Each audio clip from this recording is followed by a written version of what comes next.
Assalamualaikum warahmatullahi wabarakatuh. Alhamdulillah alladzi arsala rasulahu bil huda wa dinil haq liyudhhirahu 'ala ad-dini kullih wa kafa billahi shahida. Asyhadu an la ilaha illallah ta'ala wa asyhadu anna Muhammadan abduhu wa rasuluh an-nabi ar-rasul al-mustafa. Allahumma salli wa sallim wa barik ala nabiyyina al-mustafa wa ala alihi wa ashabihi ahli sidqi wal wafa, la khawla wa la quwwata illa billah. Qala Allah ta'ala: a'udzu billahi minasy syaithanir rajim. Bismillahirrahmanirrahim. Muhammadur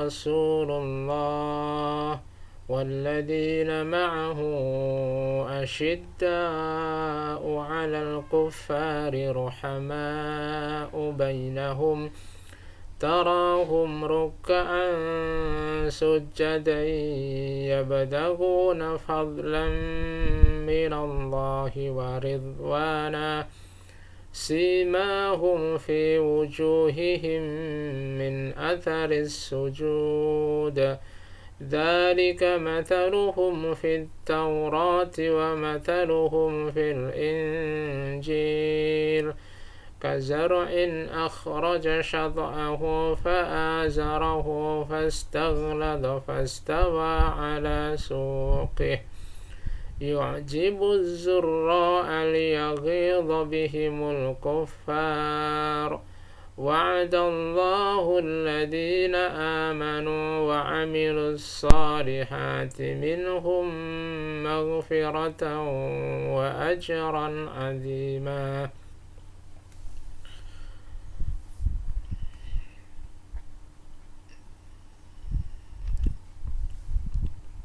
Allah berfirman di surat Al-Fatih ayat 29, ayat terakhir dari surat ke-48 yang barusan kita simak bersama, yang artinya adalah Muhammad adalah utusan Allah dan orang-orang yang bersamanya itu semua adalah orang-orang yang tegas, berani, dan keras terhadap orang-orang kafir, namun ruhama'u bainahum, mereka begitu lemah lembut, saling menyayangi di antara mereka.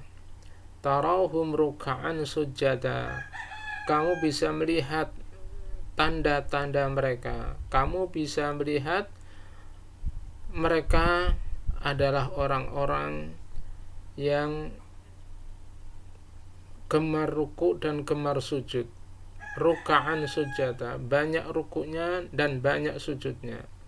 Yabtaguna fadlan minallahi wa ridwana, mereka lakukan itu semua dalam rangka mengharapkan atau mencari karunia dari Allah dan mencari keridhaannya. Simahum fi wujuhihim min athari sujud, tanda-tanda mereka ada di wajah-wajah mereka disebabkan oleh sujud-sujud mereka. Dzalika mathaluhum fit taurati, itu semua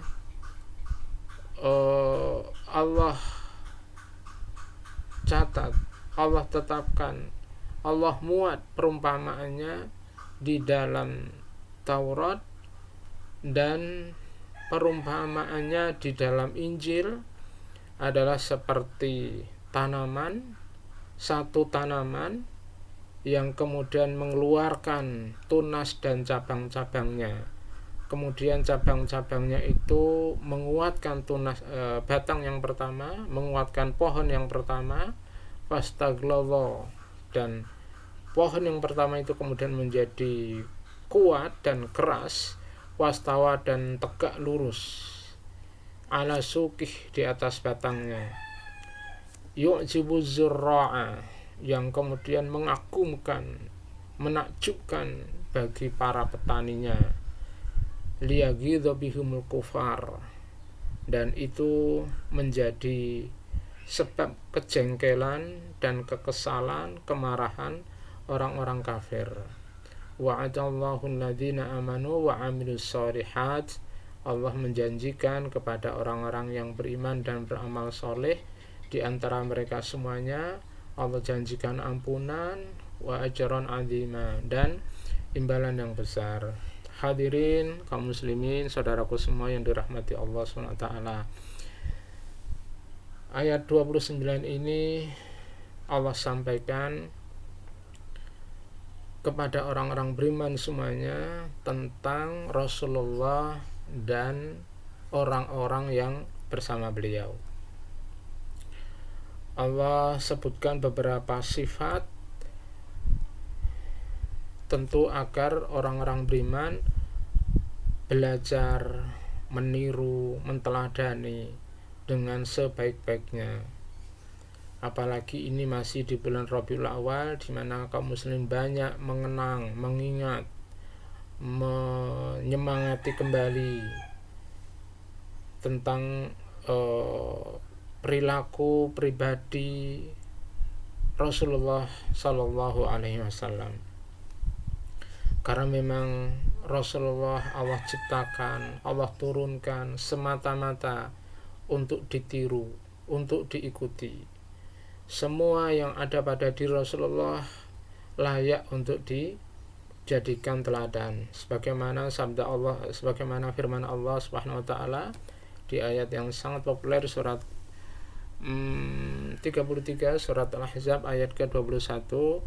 A'udzubillahi minasyaitonirrajim. Laqad kana fi Rasulillahi uswatun hasanah. Sungguh di dalam diri Rasulullah sallallahu alaihi wasallam itu terdapat teladan yang baik bagi orang-orang yang beriman. Uswatun hasanah, teladan ataupun contoh yang baik. Apa di antara sifat-sifat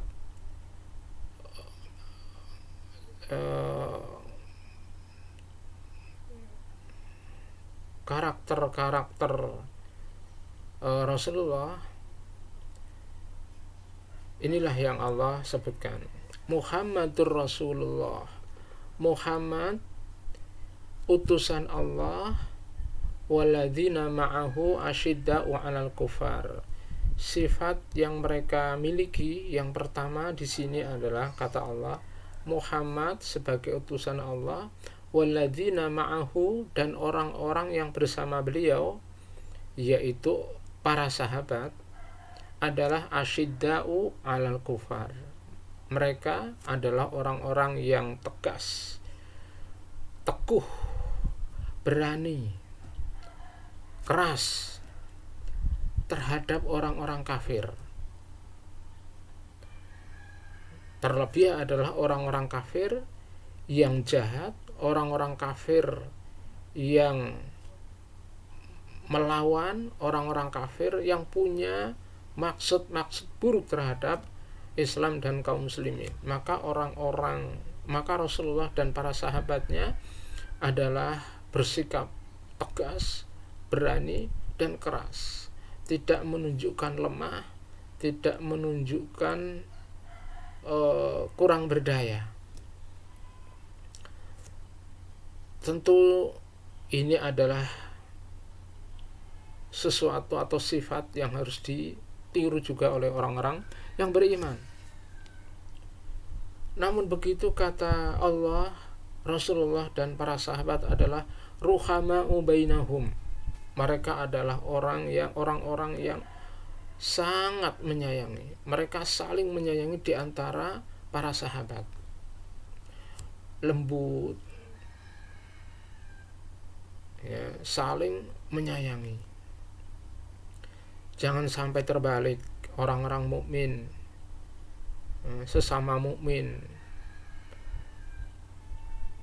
saling mencela, serasa terus bermusuhan, tetapi dengan orang-orang kafir begitu dekat, terlihat mesra hubungannya, banyak mendukung.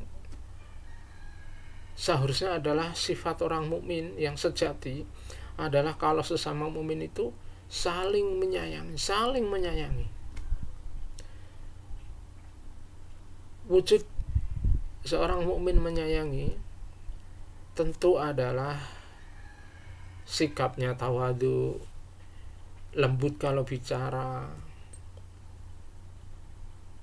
memaafkan, ya, mudah memaafkan terhadap saudaranya, tidak gampang mempermasalahkan urusan-urusan yang sepele dari saudaranya, membantu, menolong. Yang jelas ini adalah harus ditunjukkan sifat-sifat sayangnya, sifat kecintaannya terhadap sesama mukmin, karena memang saudaranya, ya. Innamal mu'minuna ikhwah, bahwa sesama mukmin itu saudara. Yang mensaudarakan adalah Allah, bukan kemauan kita pada dasarnya, bukan keluarga kita, ayah kita atau siapapun, tapi Allah yang mensaudarakan kita. Antara kita dengan sesama mukmin adalah saudara. Tentu yang namanya bersaudara adalah berusaha menyayangi, mencintai. Karena memang mencintai sesama mukmin ini memang bagian dari sifat-sifat keimanan. Tidak mungkin iman kita dianggap benar, sempurna, kalau tidak ada rasa cintanya kepada sesama mukmin. Ini sifat yang pertama.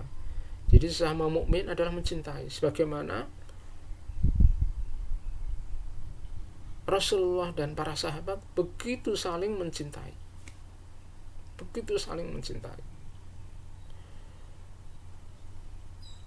Biasanya kalau kita bicara cinta, ada pengorbanan, maka sesama mukmin sebagai wujud kecintaannya sesama mukmin, sesama saudara, ya tentu sangat mungkin dalam kondisi-kondisi tertentu untuk mengorbankan sesuatu yang dibutuhkan.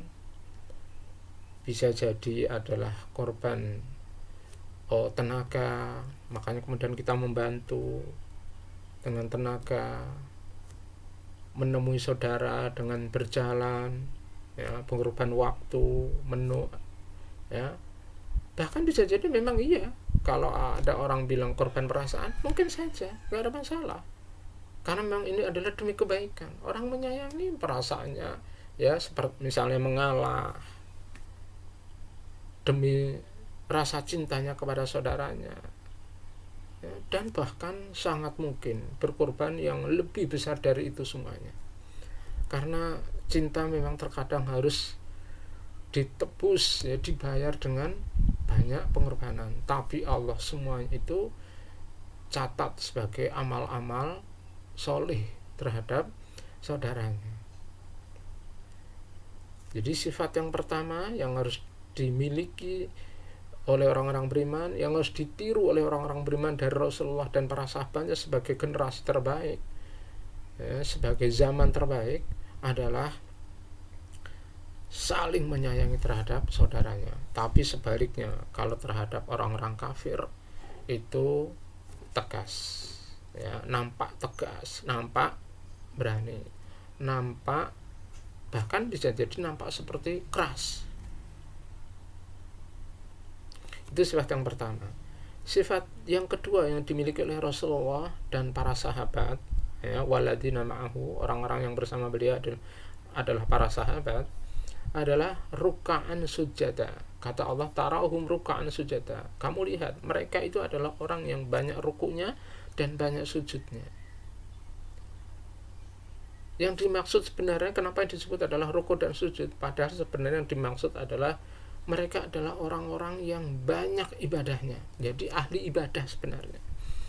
Jadi sikapnya berani, sesama mukmin saling menyayangi, tapi terhadap kepada Allah mereka adalah orang-orang yang ahli ibadah. Ibadahnya banyak sekali, dikit-dikit ibadah, apalagi ibadah-ibadah yang agung.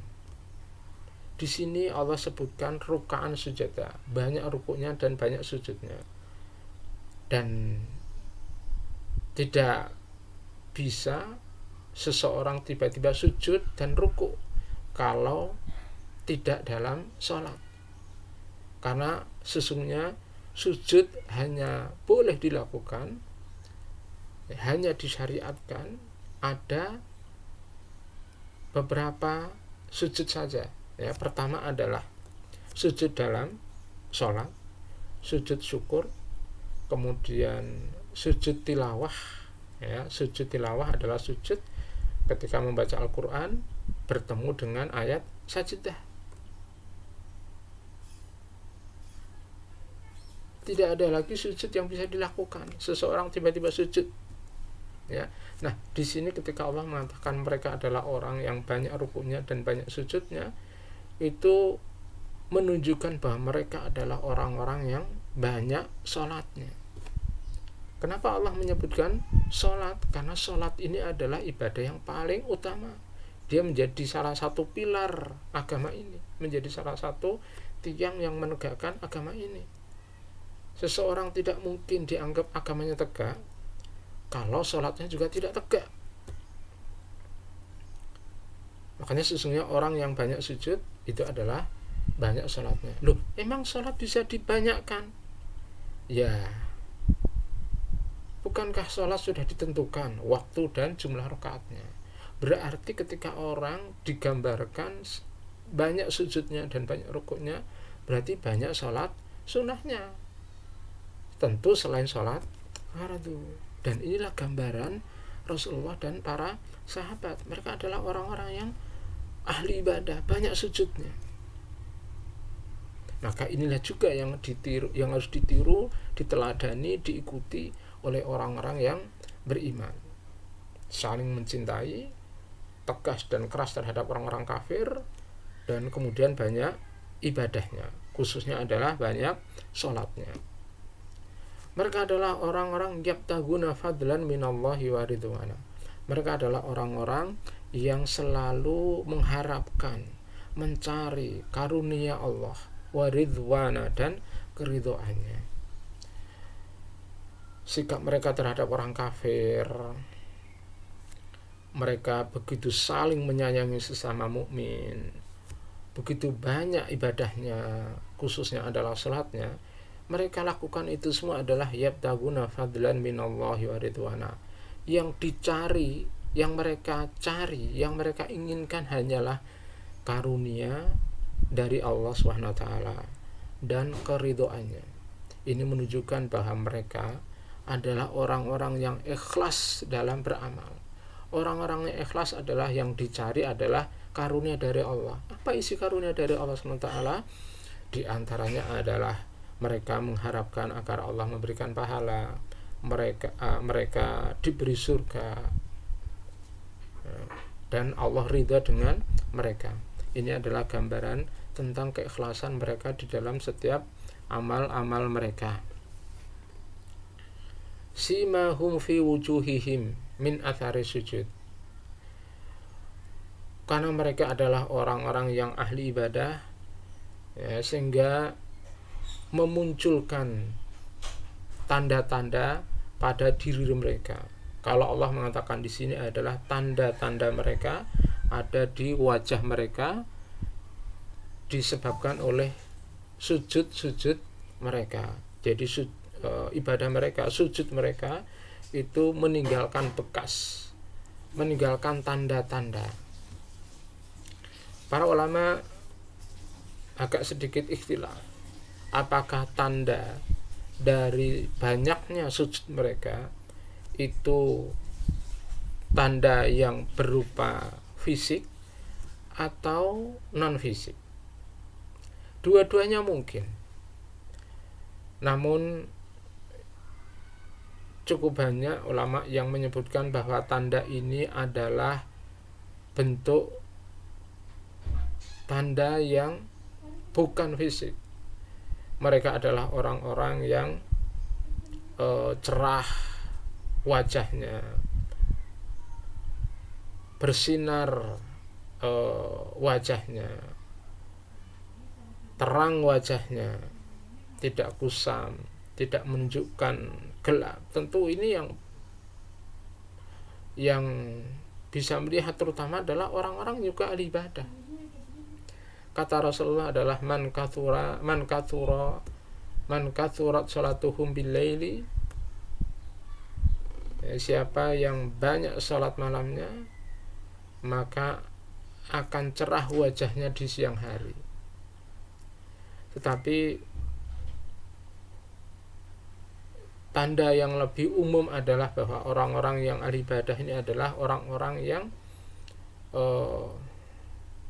wajahnya adalah lebih terang, kehidupannya lebih menyenangkan. Meskipun memang ada satu riwayat yang menyebutkan bahwa tanda-tanda itu ada di fisik mereka, ada di wajah mereka. Dalam sebuah riwayat dari Abu Hurairah radhiyallahu anhu, hadis ini diriwayatkan oleh Imam Al-Bukhari, bahwa Rasulullah menceritakan tentang kondisi di akhirat nanti. Beliau menyebutkan bahwa ketika idza faragallahu min qada'il ibad, ketika Allah telah selesai semua, ketika Allah telah menyelesaikan semua keputusan terhadap hambanya, ada yang ke neraka dan ada yang ke surga, lalu Allah berkeinginan untuk mengeluarkan orang-orang yang ada di neraka. Tentu ini bagian dari rahmat Allah SWT. Dengan rahmatnya Allah bermaksud mengeluarkan orang-orang atau hamba-hambanya yang ada di neraka, yaitu hamba-hambanya yang la yusyriku billahi syai'a, yang mereka tidak mensekutukan Allah sama sekali, tidak ada kesyirikannya sama sekali dari hamba-hambanya. Dan mereka adalah orang-orang termasuk hamba-hamba Allah yang min ahli la ilaha illallah, yang terbiasa mengucapkan kalimat la ilaha illallah. Kemudian Allah memerintahkan kepada malaikat untuk mengeluarkan orang-orang seperti ini. Malaikat ketika ingin mengeluarkan mencari tanda-tandanya. Karena kata Rasulullah, ta'kulul ardu ibna Adam illa athara sujud. Haramallahu an-nara alaihi au kama qala. Jadi seluruh tubuh hamba-hamba yang dimasukkan ke neraka itu kemudian akan dimakan oleh api, akan terbakar oleh api, kecuali ada satu yang tidak terbakar, yaitu atharus sujud, jadi bekas sujud. Tentu kita tidak tahu persis seperti apa, tapi malaikat nanti akan melihat bahwa hamba ini ada terbiasa sujud, kemudian ada tandanya. Nah, tandanya inilah tidak bisa terbakar oleh api. Api tidak sanggup membakar bekas sujudnya hamba ini. Masya Allah, ternyata bekas sujud ini Allah lindungi, menjadi salah satu bukti bahwa hamba ini adalah orang yang banyak sujudnya. Dan rasanya tidak terjadi orang yang sujud cuma sekali, dua kali, sesekali, lalu kemudian mempunyai bekas. Orang yang kemudian mempunyai bekas dari sujudnya berarti menunjukkan bahwa dia adalah orang yang sujudnya banyak. Sujudnya banyak itu bisa jadi memang dalam setiap harinya dia sujud banyak sekali, sholatnya banyak sekali, atau memang dia sudah beribadah sekian puluh tahun.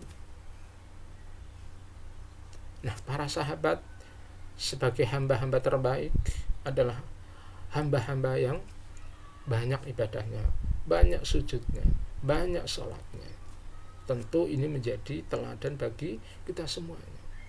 Ayat ini menjadi dalil atau yang dijadikan dalil oleh Imam Nawawi dalam kitab Riyadhus Shalihin bab ke-46 ini, ya, di mana bab Allah memerintahkan untuk saling mencintai saudaranya karena Allah SWT, dan dibolehkan seseorang itu mengucapkan aku cinta kepadamu, aku senang kepadamu karena Allah SWT,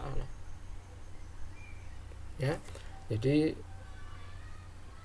sekali lagi ayat ini mendidik kita, mengajari kita, meskipun ini adalah bicara tentang Rasulullah dan para sahabatnya, tapi sesungguhnya adalah mendidik kita orang-orang yang beriman, ya, untuk bisa meniru Rasulullah dan para sahabatnya. Terutama adalah bagaimana sesama mukmin yang sudah disaudarakan oleh Allah SWT itu untuk bisa menunjukkan sikap saling menyayangi, saling mencintai, tentu karena Allah SWT. Insya Allah kita akan lanjutkan ke dalil-dalil yang lain tentang fadilah, keutamaan, kedudukan orang-orang yang saling mencintai karena Allah SWT. Dan semoga Allah menganugerahkan kita rasa cinta kepada sesama mukmin, rasa cinta kepada ahli ibadah, rasa cinta kepada orang-orang yang mencintai Allah, mencintai Rasulnya, mencintai amal-amal soleh dan berbagai amal-amal kebaikan. Itu saja yang bisa kita ambil sementara ini dari ayat ke-29 surat ke-48. Semoga ada manfaatnya. Wallahul muwaffiq ila aqwamit thoriq. Assalamualaikum warahmatullahi wabarakatuh.